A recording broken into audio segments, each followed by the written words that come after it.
आपने सुना होगा अक्सर बुज़ुर्ग ये कहते हैं कि ज़्यादा चाय का इस्तेमाल करोगे तो दिमाग खुश्क हो जाएगा और जल्द खुश्क हो जाएगी और खुश्की आ जाएगी बॉडी में, तो वो इसी वजह से कहते हैं। और हामला ख़वातीन जो हैं उनको भी चाय का इस्तेमाल नहीं करना चाहिए, कॉन्स्टिपेशन होने के चांसेस होते हैं। तो इन दोनों चीज़ों को फिक्स करने के लिए अस्सलाम वालेकुम, welcome back to my channel. मैं हूँ डॉक्टर सादिया शेख। चाय मुज़र सेहत है या फ़ायदेमंद है, इसमें कितनी हकीकत है, कितना फसाना, ये आज हम डिस्कस करेंगे। और चाय वैसे बाय द वे पीते क्यों हैं हम चाय? चाय हम इस वजह से पी रहे होते हैं कि हम ज़रा थोड़ा सा हम रिलैक्स हो जाएं, हमारा माइंड रिलैक्स हो जाए, हमारा मूड एलिवेट हो जाए, हैप्पी मूड हो जाए हमारा।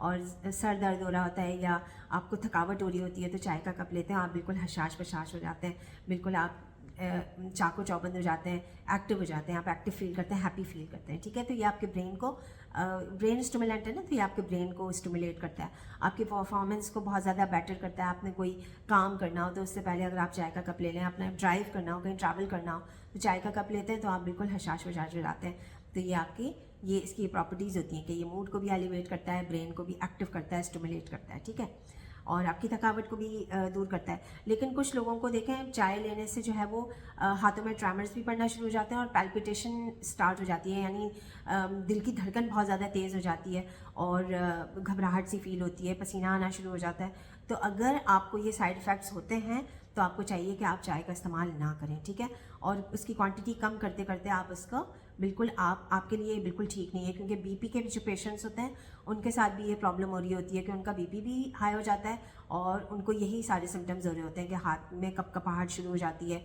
दिल बहुत ज़्यादा तेज़ी से धड़कना शुरू हो जाता है, पसीना और घबराहट शुरू हो जाती है। तो नॉर्मली भी अगर किसी को ऐसा हो रहा है तो वो उनको चाय का इस्तेमाल नहीं करना चाहिए, राइट। दूसरा इसका फ़ायदा सबसे बड़ा ये है कि इसके अंदर एंटी एजिंग प्रॉपर्टीज़ होती हैं, एंटीऑक्सीडेंट्स होते हैं ना इसके अंदर, तो ये आपकी स्किन के रिंकल्स होने के प्रोसेस को ये डिले करता है। लेकिन अगर आप इसका बेदरीक इस्तेमाल करेंगे, गलत तरीके से इस्तेमाल करेंगे तो ये इस प्रोसेस को ऑपोजिट भी कर सकता है। ठीक है, और ज़्यादा ये झुर्रियाँ लाने के अमल को फास्ट भी कर सकता है। ठीक है, मैं आपको भी बताऊंगी कि इसको किस तरह से इस्तेमाल करना है, कब इस्तेमाल करना है, कितना इस्तेमाल करना है। ठीक है, अच्छा, इसके अलावा चाय की ये प्रॉपर्टीज़ भी हैं कि कहीं पर भी आपकी बॉडी में अगर सोजिश है, इन्फ्लेमेशन है, तो ये इसको फिक्स करने में बहुत ज़्यादा हेल्पफुल होता है चाय का इस्तेमाल। तो कोई चीज़ अगर इन्फ्लेमेशन को फिक्स करी है, सोजिश को फिक्स करी है, तो वो आपको बहुत सारी बीमारियों से भी महफूज रखती है, जैसे इसकी एंटी कैंसरस प्रॉपर्टीज़ हैं। ठीक है, आपको बीपी और डायबिटीज़ होने से और हार्ट डिजीज़ होने से ये महफूज रखती है अगर आप इसे कम क्वांटिटी में लेते हैं। मैं भी आपको बताती हूँ।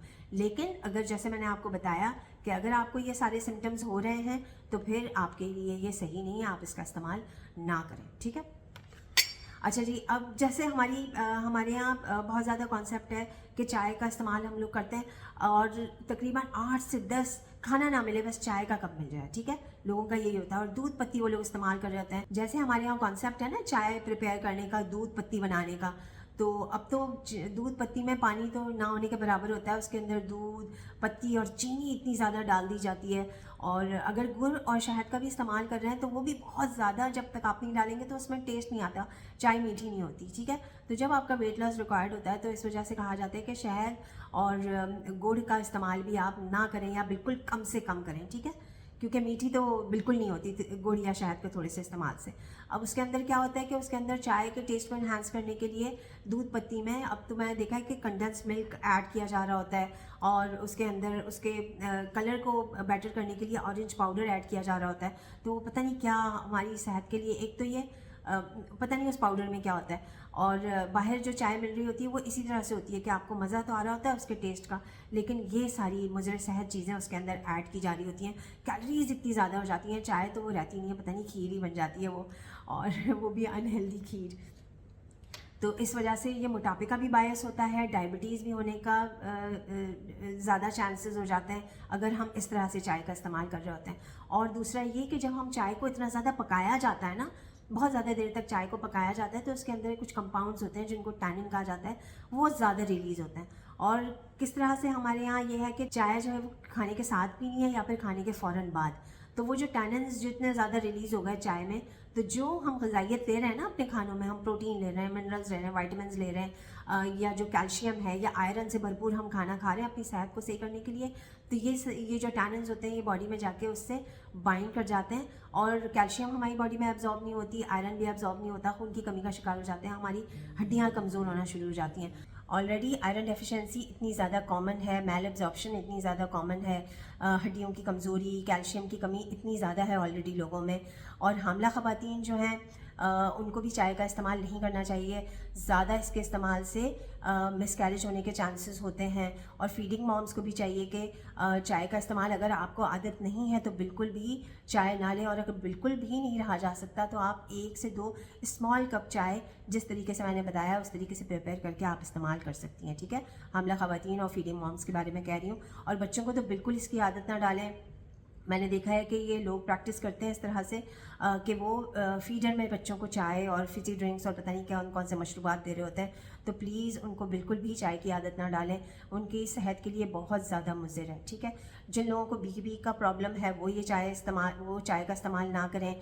जो डायबिटिक्स हैं, ठीक है, गलत तरीके से तो बिल्कुल भी आपने चाय का इस्तेमाल नहीं करना। जो तरीका मैंने बताया बस उसी तरह से आप इस्तेमाल करें। जिन लोगों को हार्ट प्रॉब्लम है या पैल्पिटेशन की प्रॉब्लम है, बहुत ज़्यादा हार्ट बीट हो जाती है, ट्रमर्स पड़ना शुरू हो जाते हैं, घबराहट, बेचैनी, सर दर्द ज़्यादा हो जाता है, क्योंकि वैसे तो हम इन सब चीज़ों को फिक्स करने के लिए चाय का इस्तेमाल कर रहे होते हैं, लेकिन गलत तरीके से ये सारी चीज़ें और ज़्यादा वर्स होना शुरू हो जाती हैं। ठीक है, तो अगर आप चाय की हैबिट छोड़ सकते हैं तो बिल्कुल छोड़ दें। इसके छोड़ने से आपकी सेहत मज़ीद बेहतर ही होगी। तो चाय आप जो है हमेशा 1 घंटे पहले इस्तेमाल करें अपने खाने से, या फिर खाने के 1 घंटे के बाद इस्तेमाल करें। ठीक है, जिन लोगों को बेड टी की आदत है या उठते ही उनको चाय का कप चाहिए, तो उनको जो है वो पहले या तो वो वार्म वाटर का इस्तेमाल कर ले, मीन्स रूम टेम्परेचर पानी का इस्तेमाल कर ले, क्योंकि इसमें ये एसिडिटी भी कॉज करती है। तो जब आप पानी पी लेंगे तो एसिडिटी होने के चांसेस जो होते हैं वो ख़त्म हो जाते हैं, और आप पानी पी के या चिया सीड वाटर या स्पॉल वाटर लेके आप चाय का इस्तेमाल कर सकते हैं। अच्छा जी, और इसका ये फ़ायदा है पानी पीने का पहले, क्योंकि ये डायरेटिक है, इसकी वजह से पेशाब ज़्यादा आता है, ये यूरिन आप ज़्यादा पास करते हैं तो डिहाइड्रेशन होने के चांसेस होते हैं। डिहाइड्रेशन होती है तो फिर कॉन्स्टिपेशन होने के चांसेस होते हैं। तो इन दोनों चीज़ों को फिक्स करने के लिए अगर आप पानी पी लेंगे तो जैसे जिस्म से पानी निकलना है तो आपने हाइड्रेशन अपनी फिक्स कर ली पानी पी के। ठीक है, तो उसका ये नुकसान फिक्स हो गया। और ये डिहाइड्रेशन करता है तो खुश्की भी, आपने सुना होगा अक्सर बुज़ुर्ग ये कहते हैं कि ज़्यादा चाय का इस्तेमाल करोगे तो दिमाग खुश्क हो जाएगा और जिल्द खुश्क हो जाएगी और खुश्की आ जाएगी बॉडी में। तो वो इसी वजह से कहते हैं कि डिहाइड्रेशन कॉज करती है ये। तो इसीलिए जब आप जो है वो चाय का इस्तेमाल करें तो उससे पहले आप अपनी हाइड्रेशन को कंप्लीट करें, मीन्स पानी का इस्तेमाल रखें। ठीक है, क्योंकि ये डायबिटिक है, कॉन्स्टिपेशन भी कॉज कर सकती है और खुश्की भी करती है, तो पानी का इस्तेमाल बहुत ज़्यादा ज़रूरी होता है। अच्छा जी, और इसके अलावा एसिडिटी को भी फिक्स करती है। ये सारी चीज़ें हो गई पानी के इस्तेमाल से। क्वांटिटी जो होती है वो चाय का कप होना चाहिए इतना छोटा, आप ले सकते हैं 2 से 3 दफ़ा, लेकिन मैंने आपको बता दिया किस तरह लेना है। क्वांटिटी इतनी होनी चाहिए कि छोटा कप होना चाहिए, इतना बड़ा मग नहीं होना चाहिए। ठीक है, ज़्यादा क्वांटिटी में आपको चाय को इस्तेमाल नहीं करना है। चाय बनाने का तरीका मैं आपको बता देती हूँ कि अगर आप 1 कप चाय जो है वो बना रहे हैं तो आप पहले पानी को बॉईल करें और उसके बाद 1 टीस्पून आप लूज़ पत्ती या 1 टी बैग आप उसके अंदर डाल सकते हैं। जब चाय का पानी सही तरीके से बॉईल हो जाए आप, तो उसके बाद आप उसे डाल के आप उसे ब्रू होने के लिए रख दें, कवर करके रख दें, स्टीम होने के लिए रख दें। और उसके अंदर जब आप पानी बॉईल कर रहे हो तो आप इसमें जिंजर का इस्तेमाल कर सकते हैं, आप हर्ब्स ऐड कर सकते हैं, इलायची, दालचीनी, लौंग आप इसका इस्तेमाल कर सकते हैं, क्योंकि ये चीज़ें भी वेट लॉस में भी हेल्प करती हैं। ये एंटी एजिंग प्रॉपर्टीज़ भी हैं इसके अंदर, और ये आपकी बॉडी में से सोजिश को भी कम करती हैं, जितनी भी हर्ब्स होती हैं। ठीक है, और टेस्ट भी इन्हांस हो जाता है। तो इस तरह से बनी हुई चाय के 3 कप आप इस्तेमाल कर सकते हैं। इससे ज़्यादा चाय का इस्तेमाल करना और गलत तरीके से इस्तेमाल करना आपकी सेहत के लिए बहुत ही ज़्यादा मुज़िर है। Thank you so much for your time. This is doctor Sadia Sheikh signing off. Bye. ऐसी मज़ीद वेट लॉस टिप्स और फूड आइडियाज़ के लिए मेरे इंस्टाग्राम को अभी फॉलो करें।